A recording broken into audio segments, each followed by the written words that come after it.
It's a lip oil kind of day. The wand on this just makes me so happy. It's so giant.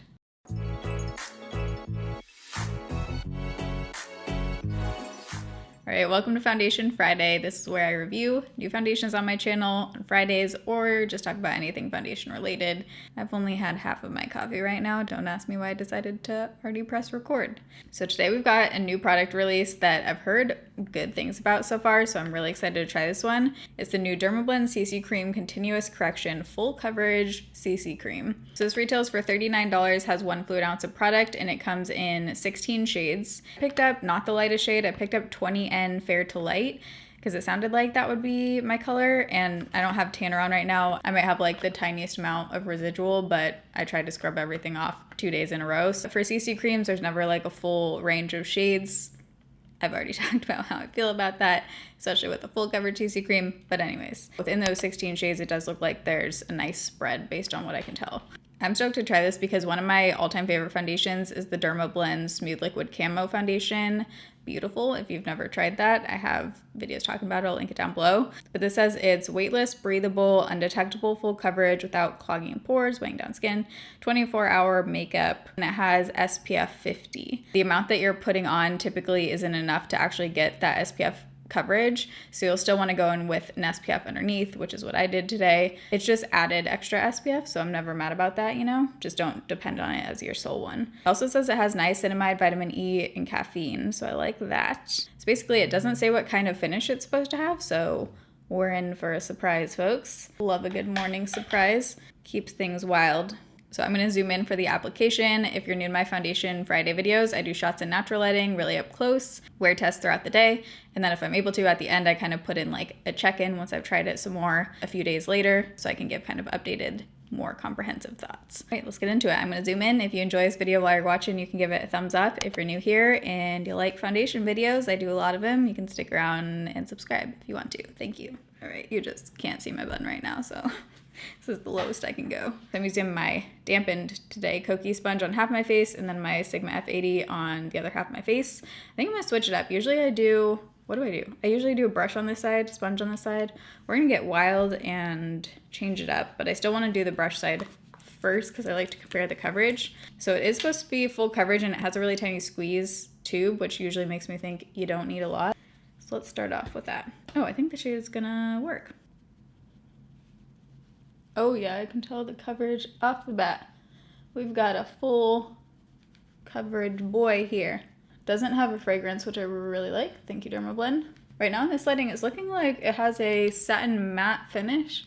And I think the shade match is actually perfect, especially once I have bronzer and stuff on. As you can see, that covered the redness right there really well. I feel like I could, well, let's just do it. I'm gonna build it up a tiny bit right here. They don't make any buildable claims. Usually with products like this, if I want full coverage, I'll just go in with, you know, a little bit more product off the bat, but that seems to be building right there totally fine. It's not opaque full coverage. Right now it's looking a little bit makeup-y in certain spots, so let's see how it does with this sponge. I might like this one better with the sponge, we never know. This is just the best friggin' sponge ever. It's so soft. Whew, I just used a lemon soap to wash this out, and wow. So I think I'm getting slightly less coverage on this side, especially because I have less to cover up on this side to begin with. I think with this sponge it looks like about medium coverage, but I definitely prefer the finish with the sponge. It looks less makeup-y, and I think the moisture from the sponge is kind of helping.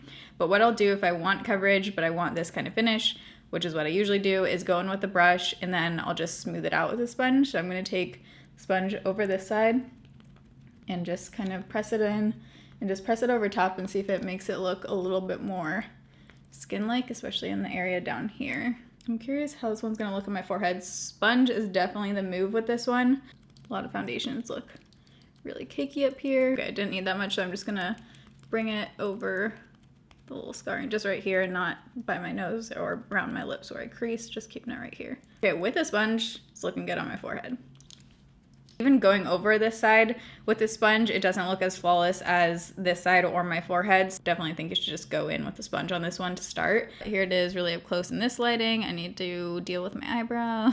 I feel like my pores look nice and smooth on this side. Like overall, I'm really liking how it looks here and here. This side, they look a little bit more emphasized and just kind of looks a little bit drier overall. But right now it's 9:48. That's when we're starting this. I feel like I've had this phone background for a long time now. I feel like it's time for a change. I'm gonna do the rest of my makeup. I'm debating right now if I should film this other video at the same time, but I will be right back once I have the rest of my makeup on. Okay, so it's now 10:20, so we're gonna call the check-in time about 10 o'clock. I tested out some other makeup today too, so I'm gonna tell you my thoughts in a second, what I'm wearing.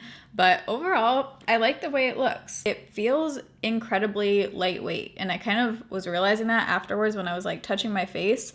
It does feel very lightweight and just comfortable on the face, and also I could blend powder. I don't powder my face, but I could blend powder bronzer on top without having issues with it sticking. Like, it doesn't feel too tacky or anything. It feels not like a total powder finish, but definitely doesn't feel tacky. It just feels like I have a very, very thin layer of product on my face. It doesn't feel heavy at all. So far so good.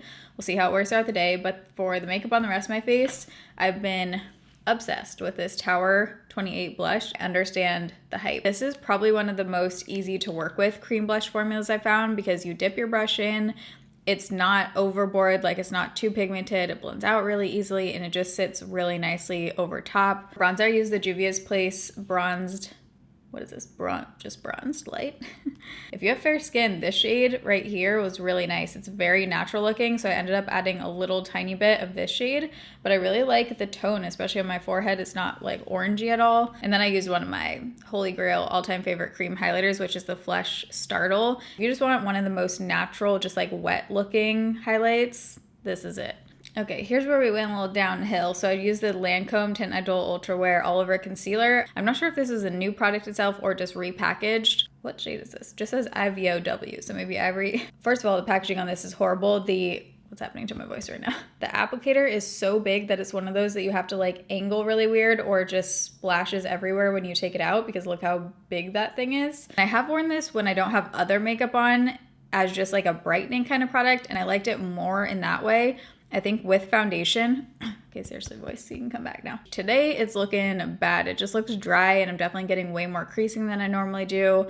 And I can still see like darkness coming through. So I'm not loving this one. I've also been testing the Kosas Air Brow. I love the packaging of this, so cute. And I do like it that it has a nice tiny wand, but this brow gel is more of like if you want a super filled in kind of blurred out looking brow, like if you just want to add a lot of color quickly. It's a pretty flexible hold. It doesn't feel like the Milk Makeup or the CoverGirl Easy Breezy Brow. I love these, like really hold the hairs in place. Then I just added in some strokes with the Glossier Brow Flick. For eyeshadow, I used my Holy Grail Too Faced Natural Matte. I mentioned this in my best tie-in products worth the money video. It's actually really hard to find this exact palette, so hopefully they're not discontinuing it. Another one. For mascara, I'm retrying the Essence Volume Booster. I'm still testing this one. I do like it more now that it's dried out a little bit more. When I first got it, it's just like way too wet. But today I tried it with the Air Volume by L'Oreal mascara. Oh, I also put on Milani, this brow, what is this? Not brow, eyeliner in Semi Sweet. I just smudged this on the top for liner. And then for lips, I don't even know if they still make this. This is the Too Faced Melted Chocolate in the shade Chocolate Honey. I just kind of like dabbed that on. And then I used one of my all-time favorite lip products, the Wet n Wild Make a Last Liquid Catsuit in the shade Caught You Bare Naked. This is so good if you like a light, wow, that word just totally escaped my mind. Light, cool tone lip. Star of the show, the purple liner. Use the LA Girl Pastel Dreams in the shade Lavender. I think that's everything. So I'm gonna go show you what this looks like in natural lighting. I haven't looked yet in natural lighting either, so I'm excited. Let's go. The lighting is really weird right now. Let me try and find a good spot. Okay, I feel like it's actually looking a little bit more full coverage out here. So, oof, the under eye concealer is rough, but foundation looks nice. It does look like I have makeup on. It doesn't feel like I have makeup on, like it feels very lightweight, like I said. This one I would say looks flattering. Like I like the way it looks on my skin, but doesn't look skin-like. I do like the way it looks, especially on my forehead. It's looking really nice. But down here, it is looking a bit makeup-y, and I feel like this one might be a creaser on my upper lip. So I guess we'll just see throughout the day, but it's not a great sign when it's starting out looking like this, but it is only on the brush side, I feel like. I think the undertone of this one and everything is really nice. I think it's actually like my perfect shade match. So I'll see you guys in a few hours back in natural lighting. Okay, so it's now 3:30, so it's been on for about 5.5 hours. So I did have to lay down, but I've been just on my back so it doesn't ruin the foundation. So I'm just gonna try and do that for the rest of the day. Overall, I think it looks a bit more makeup-y than I would like. So hopefully you can see what I'm seeing, but around my nose, it definitely looks pretty heavy. Same areas as before, like in here it looks quite makeup-y. And then now on this side too, same thing on my nose on this side, on my upper lip. Also my upper lip is not looking great. My nose was like running a little bit and I didn't like full on, you know, wipe it or blow my nose or anything. I just kind of like dabbed it with the tissue and it like fully came off right here. And then in other parts, it's just looking really heavy. And on my forehead, it doesn't look bad. It looks a little bit makeup-y right here. So I'm not loving it right now. Also, wow, this concealer is just tragic, as we know. See you guys for the next check-in. Okay, so it's now 5:18, so it's been on for about 8.5 hours. No, 7.5 hours. I needed to take off my makeup and lay on this side of my head, so I'm gonna wrap off this day's check-in here, but I am gonna wear this another day, just so you guys can see, but I think I know my thoughts on it. I'm not loving it. It has gone more downhill since the last check-in. I just feel like this one really doesn't wear well, at least on my skin. But here it is up close so you can see. I am gonna try this in a different way in the next clip. So I'll give you kind of my final thoughts and more of an update then. All right, so it's a few days later and I've tried the DERMABLEND foundation each day since, and I definitely know my thoughts, which are pretty much the exact same as my initial first impression. Sometimes that happens where I can just tell with foundation, but sometimes you can, you know, really find different ways to make a product work, so it just kind of depends. Overall, this one I would say it's not horrible.